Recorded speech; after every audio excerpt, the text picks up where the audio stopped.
Hi, everybody. Mark Hinderleiter here.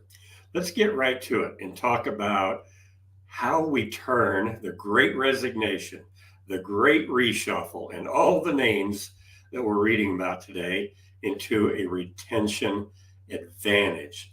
Because a retention advantage is a competitive advantage in business when we have the ability to attract and retain talent where our competitors may not.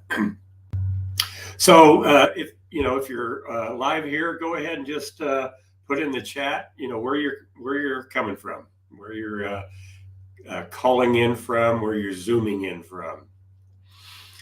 So last week or on our last call, we talked about culture of trust as a competitive advantage for attracting and retaining talent. So trust throughout the organization, trust in leadership, trust in the manager that I report to, trust in the team that I work with, trust in our purpose and our products and our services, and trust that our customers have in us, because ultimately that's who customers choose, products and services that they trust. So that's a big part of the building block here on creating a retention advantage. So today, let's talk about the practice of servant leadership as another strategy to create the retention advantage, to further the retention advantage. So let me illustrate the concept of servant leadership in what I call a tale of two cultures. Really, my experience in the corporate world, 30 plus years. And so I really just worked for two companies. One for 20 years, where I grew up in the corporate world, and one for 10 years. So the first company, 20 years, it was a service industry. And we had a CEO, a COO, and senior leadership team for the first 18 of my 20 years. They were just terrific. They were good people. They were high integrity. They were business savvy. And they understood something really fundamental. And that is that in a service industry, our product is people. And so that was really their approach to leadership. Treat people in a way that they feel good about their jobs, they feel good about themselves, they feel good about providing terrific service to our customers. And one of the things that the CEO was kind of really known for saying, he said it quite a bit, and it was this: as we develop our people, so will we develop our company. And a lot of companies kind of talk about that kind of stuff. This CEO meant it. He really took pride in providing career opportunities for people, sometimes to start on the ground floor and work their way up, sometimes start, maybe in more senior roles and build a great career. And so that is was one of the hallmarks of that company. It was a place to build a career. And there was a lot of pride. There was a lot of retention. When I eventually left that company after 20 years, after a change in leadership, my 20 years was not even close to the top levels of retention. I had a buddy that worked there for 40 years. And so 20 plus years was really the norm. And because of that we didn't talk about servant leadership back then, but that was the approach: is let's take care of our people. Let's give them an opportunity to be successful. Let's help them build a career, and good things will happen. Well, good things did happen. Great employee retention, great pride. But on the financial side, those 18 years, my experience, consistent profitability, consistent growth. We were really the marquee company in our industry. And then it changed. CEO retires, a new CEO comes in from the outside, who, you've probably heard this term, the smartest person in the room. Well, that was that CEO. Just arrogant, didn't respect people, didn't respect culture, probably didn't even understand culture, focused on two things: the bottom line and the stock price. And so people were an afterthought. Well, here's the irony of that. The things that suffered most under that leadership was the bottom line and the stock price. In fact, the bottom line went from consistently profitable to consistently unprofitable. The stock price, I think the high was $80 under the previous leadership. And under this leadership, the stock price fell to zero. It went out of business under this second group's leadership. Profitable, successful, pride, respect, and throughout the industry, out of business. And the clear contrast there was the approach to people, from the first leader to the next leader. The approach to people in the first one, leadership, was people were proud, people built careers, people stayed, people worked together. And under the second one, it was people left, and people that stayed were not engaged, and the company failed. So the contrast, the tale of two cultures within that company was so clear. So dial forward a little bit. Second company I worked for, I was a senior VP of HR, billion-dollar industrial services company, global in scope, and same kind of story. So I was there 10 years. The first 7 years, a similar CEO to the first one in my early career. High integrity, business savvy. Here's the interesting thing. He was always the smartest guy in the room and never, ever acted like it. He respected people. It was part of his DNA. In fact, here is his approach to leadership. So when we would have leadership meetings, he would say to us, the leaders of the company, "Our job's simple, people. We help our people be great. We help our customer-facing people, especially, be great." Pardon me.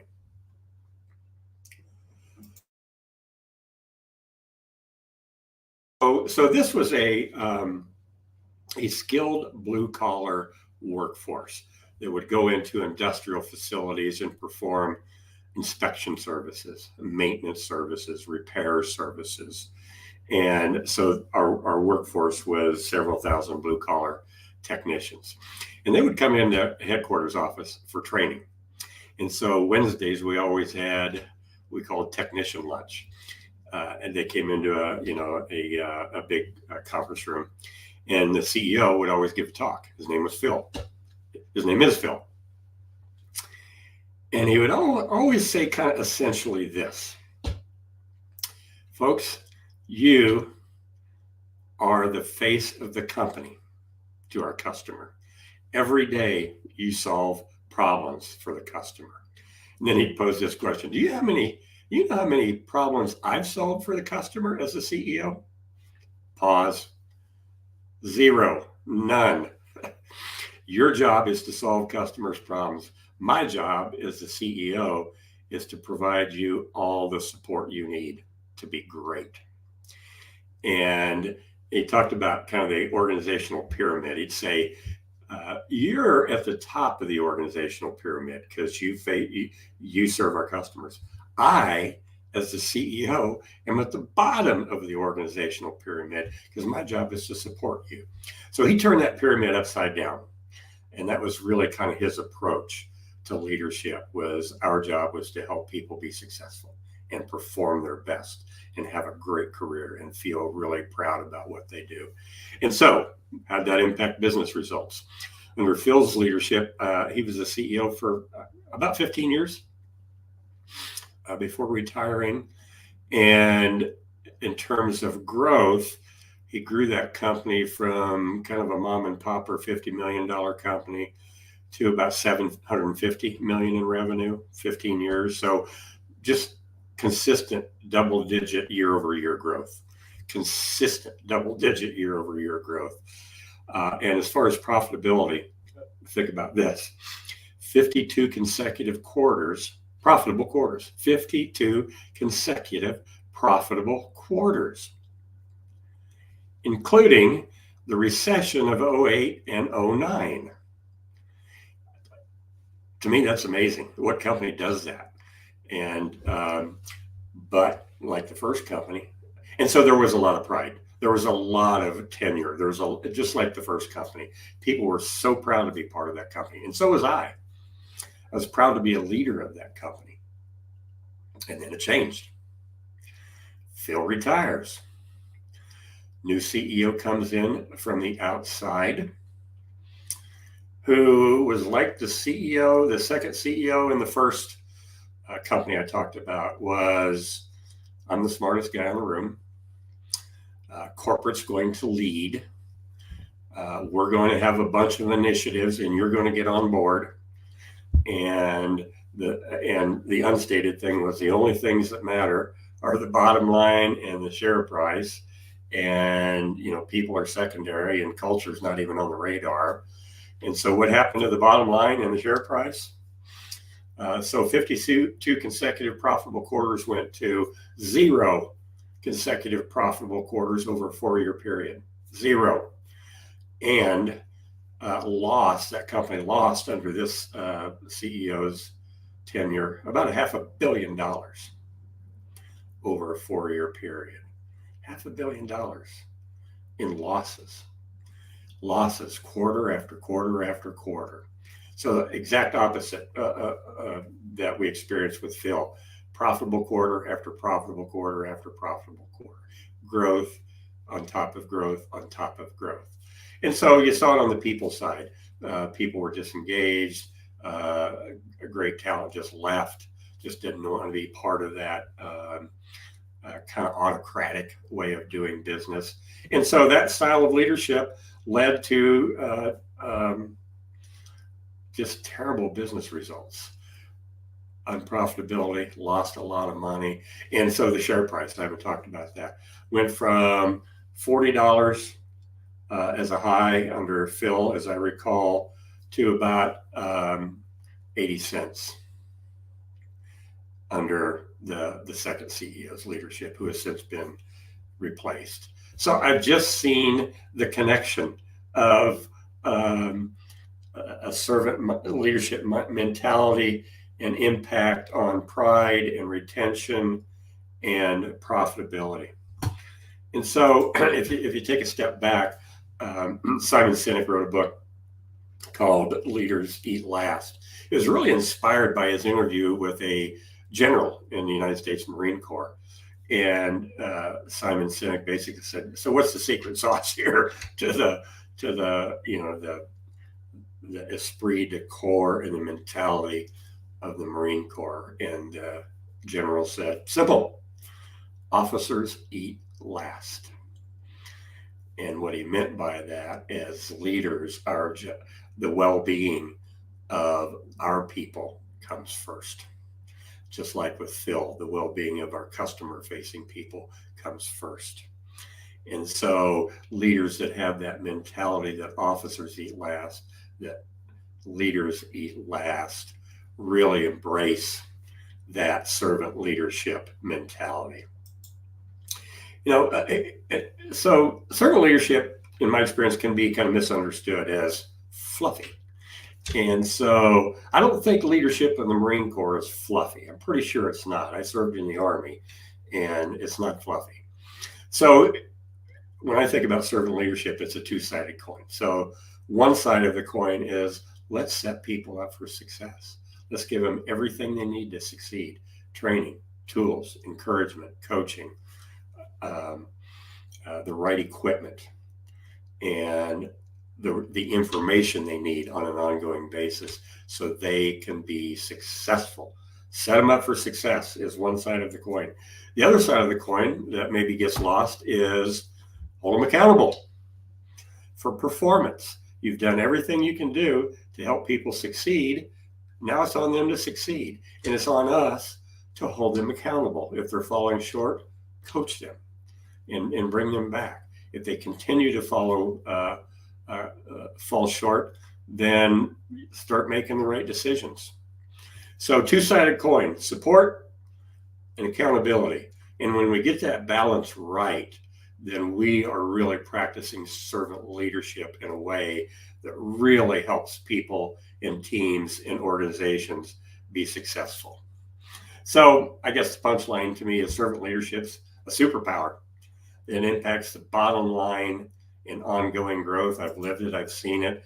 And self-serving leadership, the other side of that, is kryptonite that damages the bottom line and destroys growth. And I've lived through that, and I suspect many of you have too. So, okay, Captain Obvious, my wife might say to me, so how do we create a culture where servant leadership is the norm? I think we have to do several things. We have to model it at the top. People are watching us as leaders. The good news and the bad news about leadership, the good news is, the bad news is people are watching us. The good news is people are watching us. So if we're modeling the right type of leadership, that's going to get replicated. What I learned as a leader and probably as a parent too is people don't do what we say, they do what we do.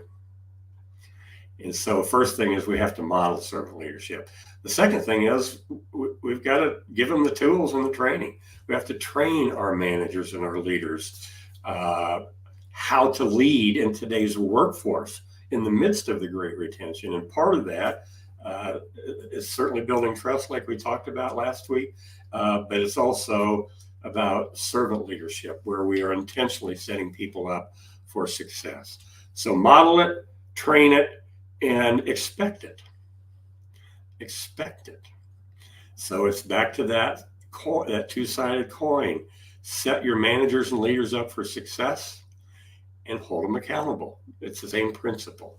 And so when we do, we have to be very intentional about that. We have to model it, we have to teach it, we have to coach it, we have to reward it. So that's how we create a culture where servant leadership is the norm. And it takes time. So love this quote by Jack Welch. When you're made a leader, you weren't given a crown. I wasn't. You were given the responsibility of bringing out the best in others. It goes right back to Phil and what he talked about. So that's it, folks. Thanks for listening. Thanks for tuning in. If you're live, if you're watching the recording, appreciate that too. So my name is Mark Hinderleiter. I founded a company called the Retention Advantage.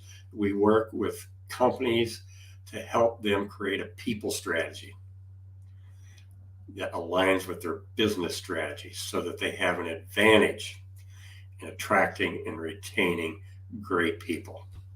Thanks for tuning in.